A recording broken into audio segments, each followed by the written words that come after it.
Do you feel stuck? Do you often wonder, like, how did I get here again? Why? I don't know what to do, how to do it. And you want to look to the universe, look up, look to yourself and be like, I don't know what to do. I'm stuck, right? We are all there. So let's get unstuck together today. Hi, my name is Dr. Kortney Peagram, and I am the host of the podcast and this YouTube channel. So welcome. If you haven't subscribed, please click the button below or listen through the episode. And if this is something you subscribe to, I'd love for you to be in my community. So I create these short clips, videos to teach you about social skills, emotional intelligence, and all things feelings. Like, I'm your virtual life coach. Welcome. Okay, let's get started. Do you feel stuck? Yeah, all the time. Me? Yeah. So I'm going to teach you the tips I use to get unstuck. Now, first, what you need to do is you have to figure out what is getting you stuck. So make a list. So maybe you want to pause, make the list. Now, it could be things like time gets you stuck, people saying no, fear of being told no, fear of failure, not having enough resources, you don't even know where to start, you don't know how to get out of this situation, you hate your job, you feel stuck, you're not really happy in your relationship, your friends suck. So let's think about all the things that get you stuck. Now, after you have that list, it's important to address the things that are within your control and out of your control. Sometimes it's a season where it's going to be sucky to be stuck. But if you have strategies to alleviate and get yourself out of it, it's really helpful. It's all about strategies and resources. And that's the most critical point that I want you to walk away. First of all, a strategy is an action item to get you there. A resource could be a person, a thing, a book, a podcast. It could be me, right? It could be a strategy too. So the idea is to figure out what strategies, action items, and what resources do you need to get unstuck. Now, often we get stuck with feeling overwhelmed, having too much to do, which makes us overwhelmed. Stress gets us stuck. So we go from a growth mindset to fixed mindset. And so sometimes we get stuck because we hear those terms all the time. What is growth mindset versus fixed mindset? So growth mindset is you have the power to change. You are in control.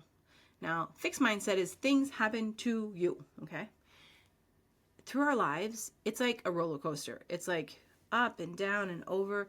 It's never a straight line. And growth and fixed mindset, it's like an ebb and flow. So one day you can be doing great and you have growth mindset, and then you get stressed out and then you're stuck. Now you're fixed mindset. Because when we get stuck and stressed out and overwhelmed, that's when we think things are happening to us and it's hard to see past our feet. The idea is having resources and strategies, then we can see that there's hope and there's things we can do to get us out. Now, the thing about getting stuck is sometimes there's not an immediate fix. It might take a little time. It might take a little practice. And so that's difficult because we are impatient as humans. We're I needed that yesterday. So the idea is working with grace, patience, and self-compassion when we get stuck. Now, ways to get unstuck. So let's talk about things that we can easily do on a day-to-day thing when life is throwing you, I don't know, lemons? I'm really not good at expressions. I'm great at social skills training, but I'm not good at saying. So let's just say life is throwing you lemons. Here's some things you can do to make it some sweet lemonade. First, take a walk. Now, I hear a lot of time, I don't have time to take. You have time to take a walk. You can take a meeting. We're mostly remote now. Put the earbuds in and go walk, right? Just get moving. I do meetings where I walk with my students or clients, right? So that we're actually side by side and it helps us clear the air, clear our mental state, and we can talk more. But when I'm stuck, what I need to do is I walk. So if it's in the morning, if it's at work, I get a 5-minute break, I'll just go take a walk. I'll say, I'm going to get a cup of coffee or I'm going to go grab something to eat. And I take the extra long way to go there. That helps clear my mind. Now, if that's not an option, walking up and down the stairs. The fact that you're using your body and you're moving, it's a distraction and your brain can start just going into the creative mode and figuring stuff out to get you unstuck. Now, when we focus on the problem, what we're doing is we're closing our eyes. Actually, we're eyes open and we're just siloed in. So what we want to do is if we can close our eyes and imagine possibilities or just say to your intuition, I'm stuck. What am I not seeing? That can be really helpful. So looking internally for solutions is the best strategy. But you can't do that if you're overwhelmed and you have all these feelings of like resent, anger, stress, sadness, like time crunch, like you're feeling so crunched for time that like you just can't even see past today. You need to close your eyes. You need to meditate, to sit in stillness and ask yourself, what do I need right now? What am I not seeing? And so most of the time when I've done that, something has come to me like, oh, I should reach out to this person, or maybe that's an idea. And so it's really important to use our physical like environment to help us get unstuck. So walks, closing your eyes and meditating. And if you're like, that's not my thing. I don't meditate. You can close your eyes, shut your office, and like for 1 minute, just sit in silence. Because when we keep ourselves super duper busy and like constantly in and out of the external world, we're not giving ourselves time to think. Did you know, I can't remember why I read this, but that CEOs, like extremely successful leaders, they meditate or they sit in silence for 1 hour and they just think. They give themselves and block out 1 hour of their day in their busy schedule to just think. Imagine if we did that. So that's something to chew on. Now, other things that are really important to get unstuck is being more mindful of what you're doing. So if you're eating at your desk, sending out an email, listening to a podcast, and like scrolling at the same time, your brain is like fried. So stop. Take a minute and choose one thing. Choose to just eat. Choose to answer the email, but stop multitasking because that gets you more stuck because you're not even realizing what you're doing and you're not giving 100%, right? So you might be a great project manager, but everything needs to be done by itself and not all together because that can get you more stuck because you're not realizing what you're accomplishing, what needs to be done. There's no strategy in your game. All you're doing is done, done, done, done, done, done, done, and that's not helpful. So one thing at a time, being more mindful. So those are things physically you can do. Super easy. Now another thing to get unstuck is close out all the tabs. If you're working on one thing, close the tabs, the dings, the stuff, and set a timer. So some of my clients that have ADHD or are neurodivergent, timers are very effective. And so we often work with timers of like 15 minutes. You need to figure out your focus time. That's the most critical thing. Is it 15 minutes, 30 minutes, 45 minutes? Sometimes it can be an hour, but you have to be like no distraction. So you can't look at your phone. You cannot like do anything else. All you do is that one thing. So typically 15 minutes is 15 to 30 is average for people to get stuff done. So that's a good thing. So that's what you use. You just set a timer and then work on one thing for 15 minutes. Then take a break and then do it again. So that repetition helps you focus. When we focus, we get more creative, more innovative, and we get unstuck. So those are some easy tips to follow. Now let's talk about getting unstuck up here in the brain. Okay. So breathing techniques are winner, chicken dinner. Okay. So there's box breathing, which I love. I teach this power and influence class and we do all these different types of breathing. And they even said that it helps them. So I'm just saying Gen Z is in the know right now and breathing techniques can help you emotionally regulate and get you unstuck. So there's box breathing, which is 4 in, 4 hold, 4 out, and 4 hold.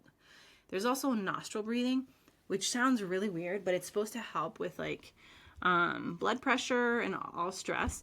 And it's like you hold one nostril, you breathe in, and then you switch and you exhale from the other nostril. Now there's strategies to do this. Sometimes when I'm in a Zoom meeting, if cameras don't have to be on, like I am nostril breathing because it's stressful. Because sometimes too many meetings can be stressful. So use that time wisely and maybe you just nostril breathe. Another thing, I'm going to talk about like up here, but also it's physical. If you are booking meeting to meeting to meeting and no buffer time, not even time to go to the bathroom, time to eat, time to just breathe, you're going to get stuck. So either ask your admin or put a buffer time in your calendar so you're not back to back in meetings. Because if not, you're going to be nostril breathing through all these meetings with your camera off because you just get stuck. And then when you get stuck, you're like, at the end of the day, I'm like, I did nothing. I was in meetings all day. This is useless. So now you're angry, probably hangry, because you didn't eat all day. You didn't take care of your body, so your body's angry. There's a lot of anger, right? And it's not going well. You're gonna go home, and then you're gonna be frustrated with everybody, and you're gonna lose it, and everybody's gonna be frustrated at you. And you can see how this is not working out for anyone. So all you have to do is put buffer time in your calendar to not go back to meetings. Additionally, some resources that you can use to get unstuck is once you get stuck, stop and internally process. What are you saying to yourself? What is the message that you keep repeating? What are the negative narratives that are running? Okay. And you list it out. So I think the last time I did this, it was like a huge amount of stress, right? So subconsciously, like something popped out, like my narrative was like, of course you couldn't do this. Like, why did you think you could do that? What gave you the right to think that you could be that person? And I was like, well, hello. And that was new to me because I do a lot of development work on myself. Of course I have to because it's my industry. But also I was surprised that came up. But the only reason I caught it, that it was actually words, is because I've been doing so much work on myself to understand what is these messages going on that are holding me back. So I wrote it out. And then what you do is after you write it out is you write the real narrative. So I'm not talking about toxic positivity. I'm talking about realness. Like, what was the first thing? I think it was like, you knew you never could do this. Like, seriously, if I knew I could never do this, then what am I doing? So do a reality check on what is being said that are falsely like narratives, and then write the reality. So if it didn't work out, it's not working out right now, or not yet. Change the narrative, okay? Because that helps get you unstuck. And then once you change to the reality, the current reality, then it gives you a little more hope. Now, lastly, I'm going to share a strategy that some people don't really like, but you know what? We're in it to win it. Okay. You are, next time you get stuck, right, and you feel really stressed, you're going to typically go into survival mode because that's what our bodies do. We are all about thriving, like, right? And especially like with social media, it's really hard. You watch everybody like just thriving, or they make fun of themselves to the point that now they're cool, that this is appropriate, this is like, and they're thriving. Okay. The reality is most of the time we are not thriving. We are in survival mode. And the idea is we want to get to thriving, but if something triggers us that's stressful, we go right back to survival mode because our bodies feel unsafe. Our minds feel unsafe, right? We feel unsafe, survival mode. And what happens in survival mode is our ego turns on, is like, let me take over this bus because someone's not doing their job. And now we go in the bus through all the worst case scenarios. Welcome to anxiety. Now, critically, what's important to do is once the ego takes the bus is you need to stop it. How do you do that?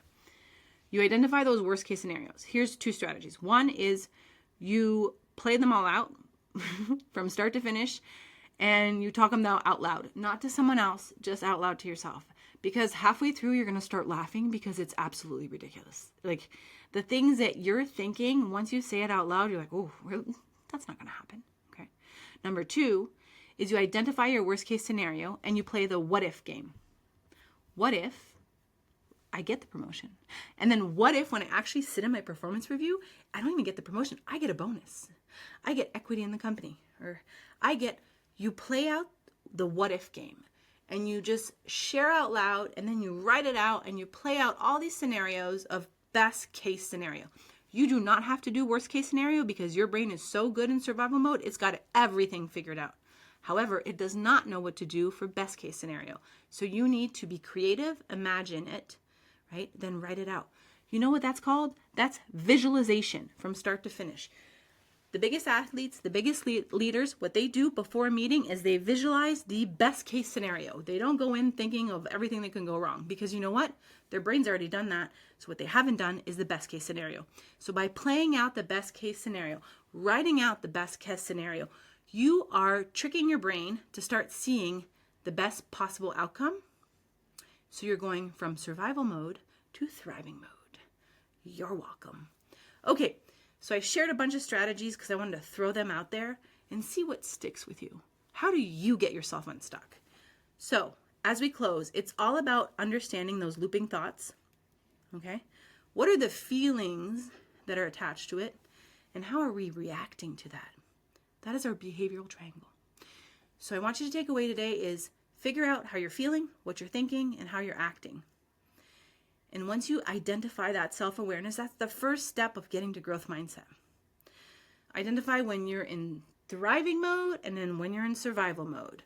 Then play the game of what if, and then play it all out with the worst case scenario.